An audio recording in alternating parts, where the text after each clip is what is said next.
你相信吗？在新埔有一个小镇，随便走进一家店，历史可能都比你阿公还要老。今天我们来到新埔，这趟旅程真的太神奇了。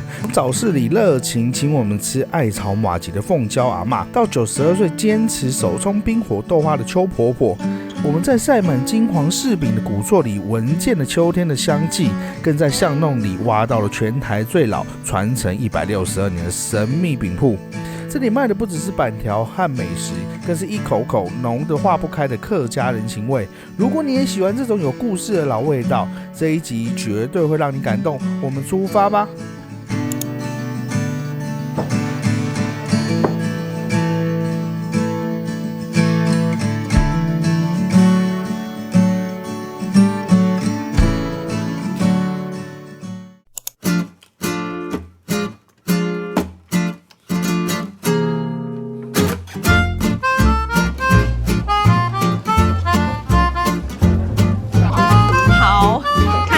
好好吃。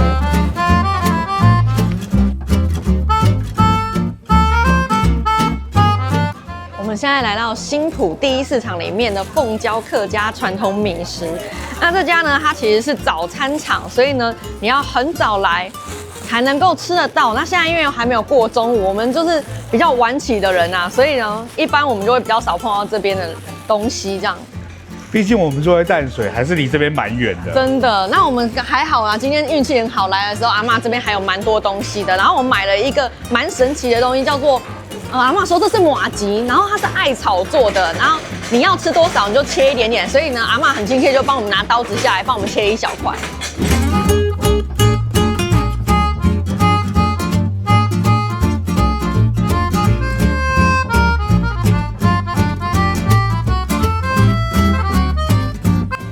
我们超阿贵吃很多了，麻糬也吃很多了，可是这种艾草麻糬呢，还是第一次吃。跟我吃起来呢，觉得它的口感还是介于超阿贵跟麻糬之间啊。那吃起来呢，有一种清新感，就好像你刚喝完茶一样。我好喜欢这个哦。这个其实吃起来蛮有高级感的。如果你摆在什么日式和果子，我觉得也是厉害的哦，有那种感觉哦。再来一个藕桂，它这个。比起一般的藕桂啊，咬下去就是比较软一点，没有那么顶到的感觉，可是也是很好吃，然后好香哦。我觉得这块藕桂啊，它比较强调是它的米香，芋头香会在比较后段才会慢慢的浮现出来。这个是阿嬷的心意，对，她请我们吃一个米糕，然后硬是不跟我收钱，我真的觉得很不好意思，赶快来尝一下。是我很喜欢的那一种，就是你可以闻到那种淡淡的桂圆香。那桂圆香呢，它因为有一个发酵的那种酒香气，你就会觉得哇，吃起来是特别的开心。我最喜欢吃这个，我要吃一口看看。我很喜欢他们家的东西，难怪可以放在早餐场卖，因为他们家的味道啊都没有太重，然后这个米粒呢也不会太烂，吃起来还稍微有点那种粒粒分明的感觉。它其实是粒粒分明，可是你咬下去还有那种粘着感，好好吃，而且下去的时候那个舌头完全不会腻耶。对，不是那种太甜的，所以你不管是要单吃或是配茶，我觉得都很 OK。我觉得它这一间的东西非常厉害，因为它吃起来其实是有高级感的，所以如果你把它放在一间比如说比较文青的小店里面，你还是能够很成立，但是阿嬷的老摊会特别的有味道。哇，很棒哎！谢谢阿嬷，谢谢阿嬷。马上都 OK 的。好，谢谢。他们真的非常的亲切，一直给。吃我们这边道地的，因为我们这边就是卖板条。好，我们等下吃板条的时候就拿出来配。对，店家会把我们赶出去吧？那我先吃一口，其实我蛮好奇的。虽然说我这样子蛮不要脸的，我真的蛮想试试看，因为它其他东西太好吃了。很香哎。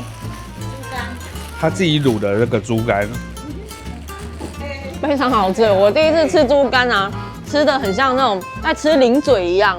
我跟你讲，他们就是一直请我们这些东西，他们是那种很真心在分享自己喜欢的东西，他自己做的东西，用心的那种程度。我真的觉得不好意思，因为我买了这些东西，他又送了那么多东西，感觉我都没花钱一样。结果这个猪肝没有在卖，大家不要为难店家。阿嬷，你在那边做几年了？50年都你自己吗？嗯，所以我用我的名字。哦，所以你是凤娇本人。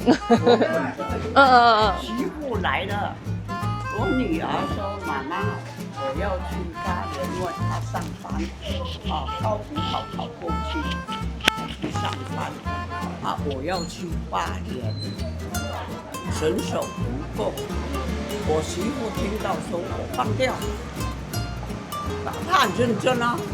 第二天回来说我放掉了，她在旁边坐，你在旁边看，我做你看，错的地方你要讲，所以她很认真。所以现在是媳妇回来帮你。哎，就是这个啦。哦，很棒很棒。很会做。真的手艺真的非常的好。还有一个黑糖糕，虽然说这段的篇幅有点长啊，可是这个地方真的人情味太浓了，一定要把它讲完的。这黑糖糕呢，通常我们在客家地方看到的都是，还蛮大一个，第一次看到这样子小小的。那我刚咬下去的时候呢，有感觉到那种黑糖馒头的香气。那黑糖糕原本那种有点黏黏的那种口感，它还是在的，这个也非常好吃我刚刚非常的感动，因为刚刚阿嬷说啊，她说我媳妇做的已经比我好了，这样子。对，没错。而且阿嬷因为她已经是50年的老店嘛，所以接下来她也有人手可以传承了。而且呢，阿嬷认证就是她媳妇做的口味比她好，而且可以看出来他们婆媳俩真的是感情非常的好。特别给大家带个资讯，因为他们的 Google 上面呢没有写营业时间。阿嬷说他们早上6点就开始卖，差不多卖到中午呢，他们就会把东西就是都收起来。有时候可能他还没到中午就卖完了，所以来真的要碰一下运气。刚刚经过的老顾客都跟我们说，这间非常好吃，而且是老店的这样子。阿嬷谢谢哦，拜拜。阿嬷谢谢，拜拜。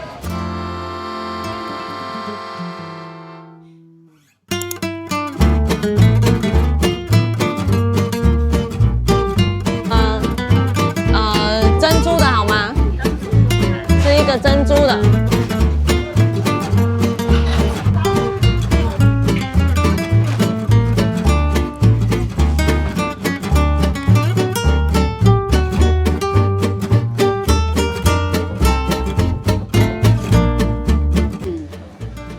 所以这边做了有100多年了。哦，3代。我爸爸上面还有1代。哦，这样子。这一家是邱婆婆传统豆花，我们误打误撞吃到这家店，因为它就在凤娇的旁边而已。然后这个婆婆呢，她的来头也非常的大，她今年已经92岁了。然后这个豆花摊呢，已经传承3代，卖了100多年，18多少年就开始卖了。大概1896年，因为它上面写着明治30年实验，100多年的豆花真是我们吃过最老的一间了，对，最历史悠久的。我一拿到的时候呢，它下面是热的，上面是冰的，跟我小时候吃到那种杯装的传统豆花用摊车推出去卖的一样。就是拿到这种东西会有一种莫名的激动，你知道吗？我刚刚摸到这一杯的时候，我也觉得哇，好酷哦，下面是热的。而且我跟你说哦，他刚刚在倒豆花的时候啊，我有注意到，他那个直接是那种姜汁黑糖的做成冰沙，然后直接放进去的，并不是说你冰块然后再倒那个汤汁下去。它姜汁蛮浓郁的，所以你吃下去呢是黑糖的香味，然后呢接下来就是有一点那种辣辣甜甜的感受。这果然是那种传承老味道，那豆花汁绵的啊！我跟你讲，我觉得我今天早上这2间都是捡到宝，满足。这个豆花它那个豆味非常的好吃，而且它非常的浓郁，可是那种浓郁是让你觉得清新脱俗的感觉。哇，好好吃哦！我跟你们说，婆婆非常的引以为傲。她刚刚呢，我一来就指我去看她后面的那个报纸的报道。然后就看到它，哇，就是稍微年轻一点的时候的样子。然后这块招牌呢，婆婆也说这不是他们家自己做的哦，这个是镇公所帮他们做的，等于是官方认证啊。这个市场其实还蛮好玩的，很有人情味。因为我刚刚也看到，就旁边的店家啊，然后就拿东西来给婆婆，他们互相之间呢都会去分享自己做的东西。像刚刚那个凤娇的媳妇也是说，她拿什么东西去跟哪一家，然后换了一盘鸡肉回来这样子。然后那个婆婆啊90几岁了，其实我看到她就有点想到我的外婆，我外婆跟她讲话也是一样的。乍看之下，觉得这个市场呢还蛮干净好逛的。那可是因为我们来的时间太晚，现在已经中午，大部分的摊商呢都已经休息了。那不知道大家呢有没有推荐这个市场里面有什么好吃的啊，或者是好玩的亮点？那我们改天呢早一点起来再来拍。对啊，不知道大家有没有想要看一下？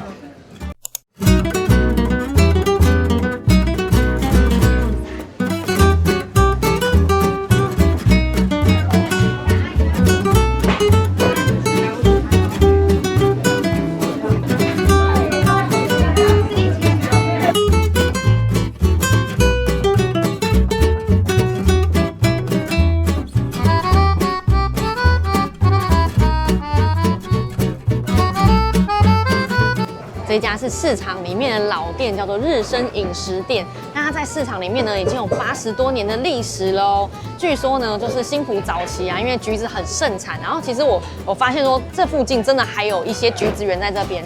他们的那个橘子果农呢，早上4、5点左右呢，就会到市场里面来卖橘子，卖完了之后呢，就到这家店来吃早餐。这家店很有名的是他们家的炒板条，还有他们白斩鸡啊，再配上那个鸡酱以及客家烟肠。那我们刚刚还有碰到我们的观众跟我们说，他们的苦瓜风非常的好吃。可我看刚那个苦瓜风超大一条，我们两个怕是吃不完就没有点。因为观众说他是客家人，他说他喜欢吃这家有个原因，它是够油香，对，又油又香的。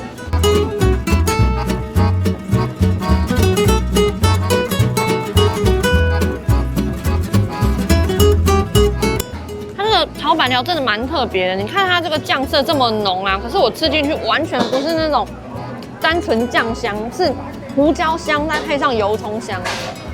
它这个板条啊非常的香 Q， 而且唾气很足，完全不出香港的干炒牛河。我跟你讲啊，它吃起来啊，因为刚刚观众跟我们说它这个非常油香，我有点害怕。就哇，我吃下去的时候，我吃到客家人的血。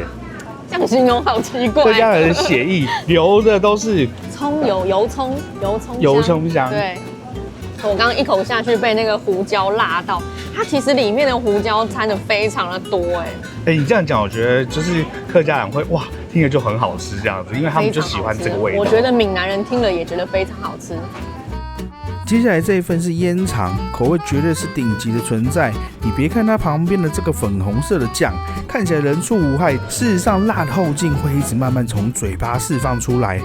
不爱吃辣的太太没有办法接受，但是敢吃辣的我却是非常的爱啊。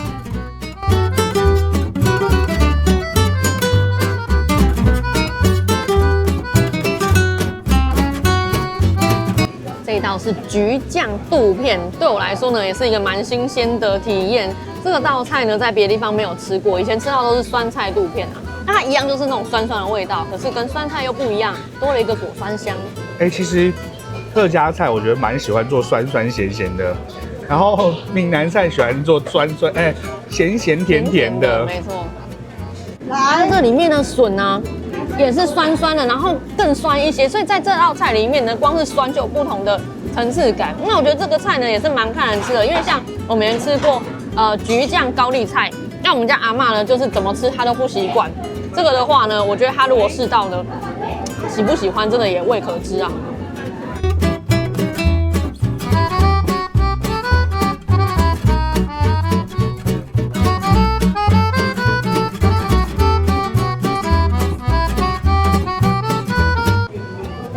它这个橘酱啊，非常的够味，我觉得橘酱沾白斩鸡还是最搭的。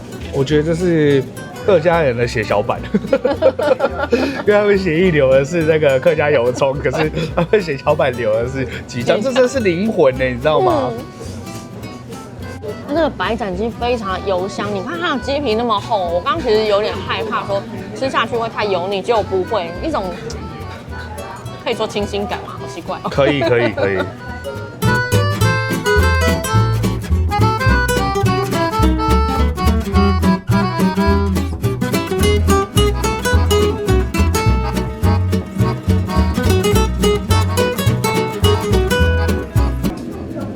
这个呢是姜丝粉肠，我们一般吃客家菜都会点姜丝大肠，但我第一次看到粉肠的版本我有跟你讲，它那个姜丝啊，不是它那个粉肠旁边还编了这样子，有点焦香的，第一次看到。这间的炒工应该非常的赞，因为它刚刚那个板条的镬气也非常的香。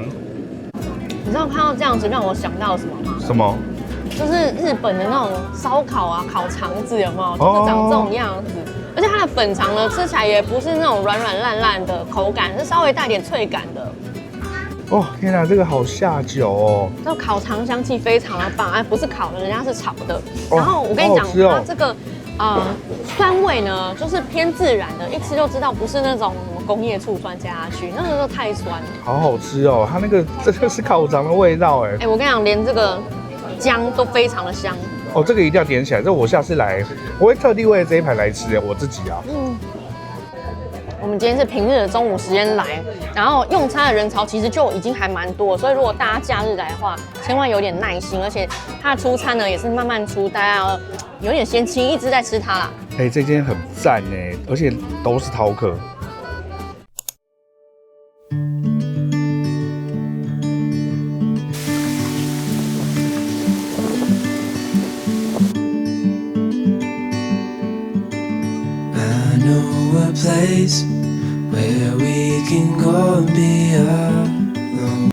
我们现在来到这个地方，大家应该一看就知道我们要来干嘛了。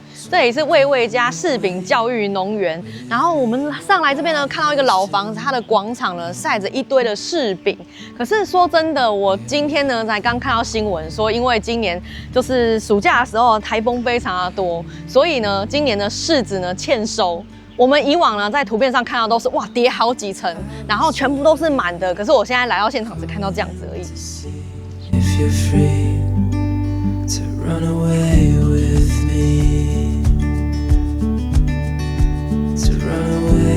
我们现在看到赛场上晒的呢，全部都是这种细细长长的，叫做笔柿。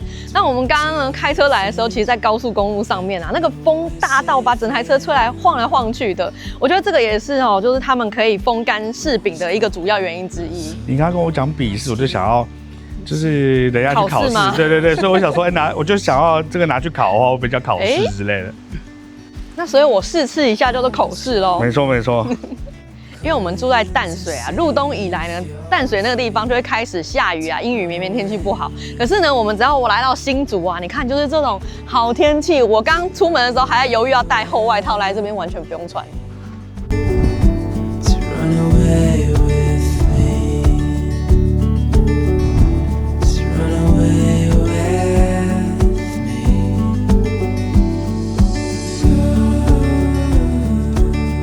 话说的太早，以前我一进来呢，就看到我想要看到这个场景，可是呢，好像还是不够多啦。但是能够这样子，我已经很满足了。很漂亮，我刚刚已经先在那边拍了20分钟了。不止漂亮，在这边你还可以闻到阵阵甜甜的香气。这边有解释说为什么今年的柿子这么少，因为中间啊，我们今年2次台风把种在嘉义的牛心柿都扫掉了，然后剩下就是在台中的笔柿没有扫掉。我们今天是平日来哦，人潮就已经不少了。听说假日的时候呢，是连车都会停不下，非常的恐怖。所以建议大家如果能平日来的话，还是平日来会比较好。他这边做很多这种可以让你拍照的地方哇，这样子看真的很漂亮，难怪大家都爬上来拍照。柿子的产季呢，它是在每年的9月啊到12月中旬。那我们现在拍影片的时间已经是11月底了，所以看到影片大家要把握时间来哦。对啊，或者是你们看到可能已经没有了，结束了，那就明年吧。这边算是小小的做了一个拍照的装置艺术，你可以爬着楼梯上来，站在这个棚架的顶端呢，跟这些柿子们拍照。So come away with me, nobody has to know. 现在先生跑到2楼上面去了。从上面往下拍应该是更漂亮，可以拍到全部的柿子吗？可以。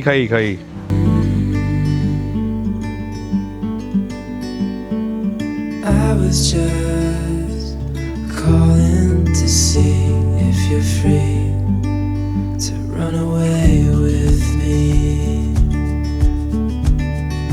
to run away with me. Don't tell your friends. Let them know we're safe later on. The road's calling, sun 们现在来到后面的柿子园啊，树上挂着一颗一颗的柿子，然后它都是那种细细长长的笔柿，很像灯笼一样，非常的可爱。现在都是橘色的样子，其实看起来还蛮像小根的胡萝卜的。哎，真的哎，长在树上的胡萝卜。其实闻起来也像是很甜的胡萝卜。这一串3个长在一起，好像糖葫芦哦，看起来就很好吃的样子。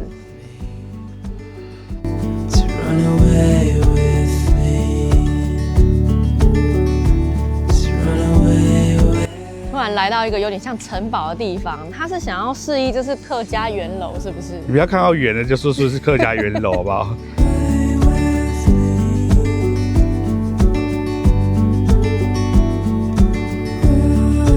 我们都猜错了，它是深海的大凤梨。我们刚往上看啊，突然发现，哎，这边其实也有一些圆的，应该是牛心柿吧，在这边。现在现场有卖2种柿饼，一种是牛心柿，一种是石柿的柿饼，它可以试吃，哎，这样很棒，我就可以试试看，哎，比较喜欢哪一种就买哪一种回家。很好吃哎，它的那个口感啊，是我小时候喜欢吃的软柿，里面那种软软，然后又稍微有点脆脆的感觉。其实我们最近还蛮常跑日本啊，都会吃柿子，对不对？他们那个比较干一点。啊，比较那个也很好吃，那这个是比较接近新鲜的柿子。对对对，日本的比较结实一点。对，其实都很好吃。哎，我原本想说这个可能没那么好吃，哎，很好吃。我想要买一盒。买。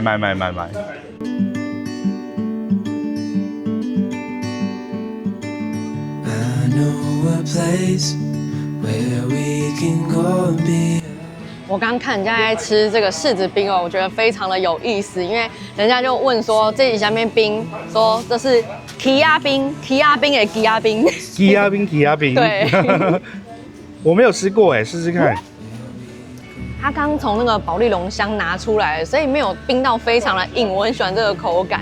然后吃起来呢，稍微有点软软奶奶的，就是跟柿子的味道还蛮合的。而且它那个柿子都在外面，其实我还蛮想要给它里面加一点咸蛋黄，我觉得应该会很合，对不对？那你沾盐巴应该也蛮合的。哇，里面都是柿子，真材实料。吃到果肉的时候觉得很棒，值得。我们买了一盒牛心柿饼，然后我听说他们的柿饼雪 Q 饼也不错，里面可以吃到柿饼哦。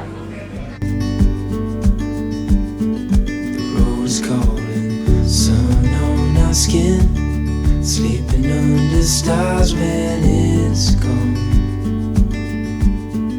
来，这个笔试给你，我鄙视你。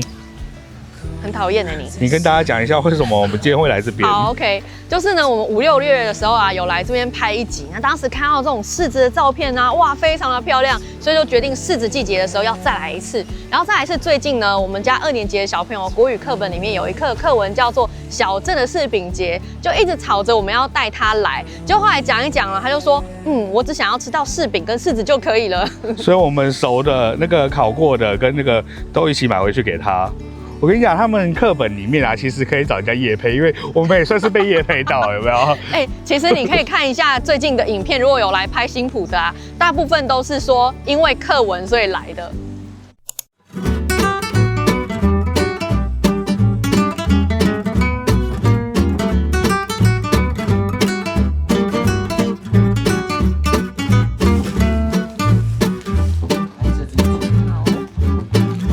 来到义顺制冰厂，这间是100年老店，现在已经传承到第3代，老板在后面。他说第4代已经在接手了。他讲这个话的时候，哇，笑的嘞。第3代已经往退休的方向在。第3代准备退休了。你看他手都插在口袋了，那个嘴巴笑的嘞。现在来吃吃看他们的招牌口味金桔，是一种很熟悉的刚午餐吃过的味道，金桔酱，然后有一点酸酸咸咸的。老板刚刚说这是世界上绝无仅有的金桔冰棒，他们家的金桔口味真的还蛮特别。虽然说我们在其他地方呢也有吃过，但味道真的不一样。他们是腌制的时候呢就有加盐巴进去腌制，所以吃起来就会咸咸的，是客家的做法。哎，其实就会很像我们在吃蜜饯的那种味道，然后在里面，然后还不会过酸，非常好吃。我觉得经过一定要试一下。我跟你讲，它上面的招牌啊，我刚刚哇好旧，我就说这多久？他说从开业以来就有这一个招牌了，这样。我说你是今天开业，然后就把它弄得很脏吗？不是啊，它就是100多年的招牌在这边。它真的是因为有这个咸味在里面啊，所以特别的刷水不腻口，把酸味柔和的很好。这边吃了第一支之后，绝对不可能不吃第二支。这第二支呢是米糕的口味，我跟它里面米粒好多哦，你看，用看了就知道，透着这种米粒，有点硬。最后第2站。这里面还可以吃到米糕的形状、米糕的口感哎。我跟你讲，你咬下去那个米粒还会黏黏的，但是好棒它的这个整体来说不太黏口，就不会说太甜的口味，很顺口，不太腻口。很难得吃到米糕的冰棒里面还保有它米糕那种 QQ 口感的。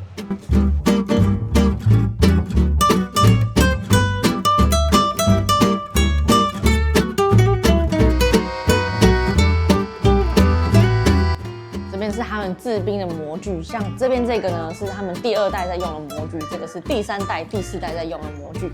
那两边到底有什么差呢？你看哦，它形状不一样，这边比较平，这边呢是凸起来的。老板说在脱模的时候呢，新的会比较好脱模一点。我刚刚看这一台啊，非常的新，我就问老板说这是第几代？他说第4代，因为年轻人接手，特别有想法。对，他说这个一台是意式做的，他们第1代日本德式，对，德式不好意思，第1代是日式，然后第2代跟第3代呢都是美式，到了第4代呢就德式的就更好。但是呢，一贯的传统口味是没有变的，只是呢，当然要把它弄得越来越好吃，这样子就可以再战100年了。没错，这台要再战100年哦。我们刚进来的时候就有注意到后面放了好多的大麻油瓶，想说这是干嘛的，结果细问老板呢才知道说，他们冰店呢其实也是有淡旺季之分的。那当然淡季就是天气比较冷的时候。那从第1代传承下来的时候呢，就已经有这个传统了，就是淡季的时候他们家就做这个橘酱，客家用的金橘酱。那所以呢，就是冬天呢，他们就是贩卖这个，然后才能让这间店呢得以延续100年，一直传承下来。然后接下来继续卖4代，哇，这个真的是厉害。刚吃金桔的冰棒这么的厉害，我想他们家的金桔酱应该也不会差。这一罐这样子110耶，超便宜的。对，真的有比较便宜一些，因为这边毕竟是产地嘛。对，大家如果冬天不吃冰的话呢，也可以来这边买金桔酱回家。喂，老板，谢谢。拜拜。哇，他从刚刚我们来，他就一直在运动了，要活就要动，难怪他可以保持那么好的身材，然后我不行。谢谢老板，拜拜。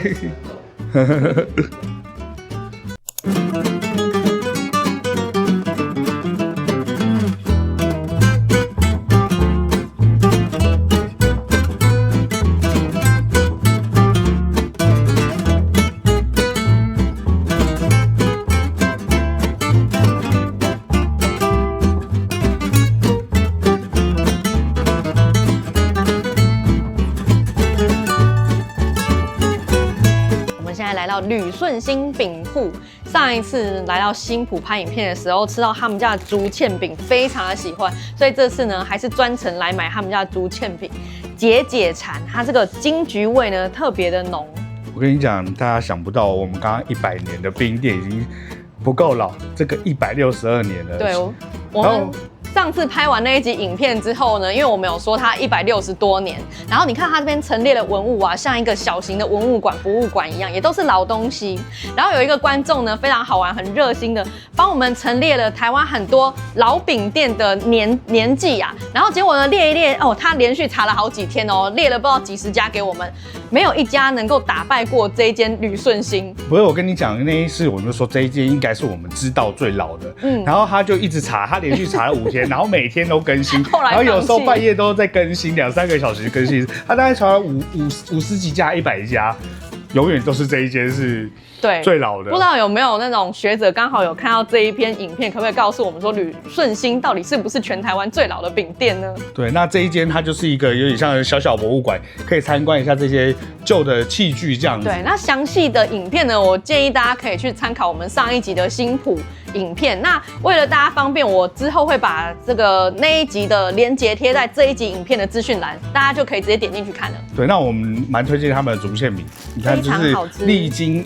162年，可考究的162年。它的番薯饼跟芋头饼其实也非常好吃，但我个人很爱它的竹堑饼。对，然后这一间就是推荐给大家，就是知道老饼店的味道是怎么样，就来这边。刚刚老板娘跟我说啊，他们家那个竹堑饼里面放的金桔啊、桔饼，其实也是他们家自己做的，而且呢，也是老祖宗传下来的手艺。那台湾呢，有很多地方都跟他们批出去真的是蛮大宗的。据我所知，全台湾应该只有他们在做这个桔饼哦。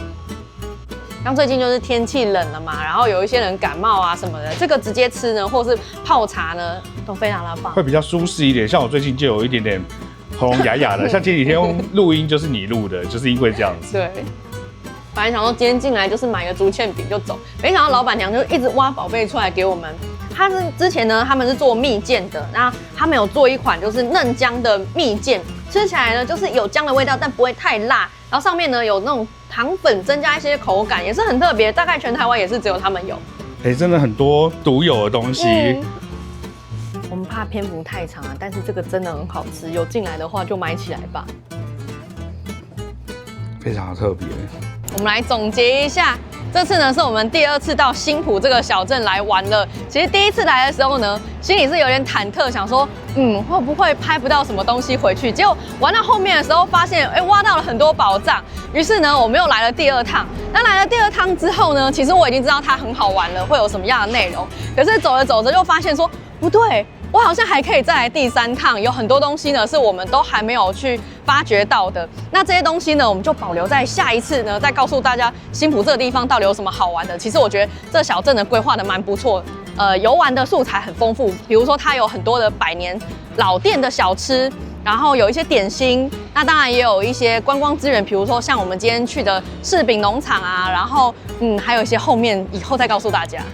我跟你讲，这些100年老店快要比我家附近开超过20年的店还多了。这样讲很坏，可是真的很厉害，而且每一间都很棒。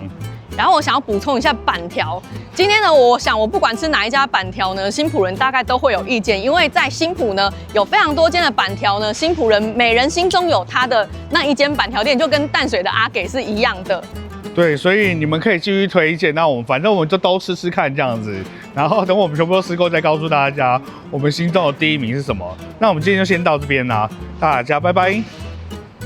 过年快到啦，先跟大家说声新年快乐。今年的年中呢，其实我们跟上海乡村这间餐厅啊合作了一档团购，那大家的反应呢都还蛮不错的，我们自己吃起来也觉得很好吃，所以就决定呢，我们再跟他合作一档2026年的年菜团购。我觉得上海乡村最厉害的地方，就是你把真空包拆开来加热之后呢，就像你在上海乡村现场啊吃到一样的好吃。这次推出的组合呢是海派5品年菜组，一共是前面的这5道，分别是鲍鱼佛跳墙、干贝土鸡汤、荷叶米糕、烟熏猪腱骨以及菊香黄金汤。那其他的菜色呢，是你可以再另外加购的。如果你想要跟过年的年菜一起的话呢，你就一个订单就可以。可是如果你想要快点先尝到现货的商品的话呢，你要分开2个订单加哦。如果刚刚大家还没有听清楚的话呢，可以到资讯栏去看相关资讯，或者是到我们的 FB 去看贴文。那接下来呢，我们会把菜色啊放到片尾去，大家可以参考一下。那要注意团购的时间呢是12月1号到12月10号，不要错过时间喽。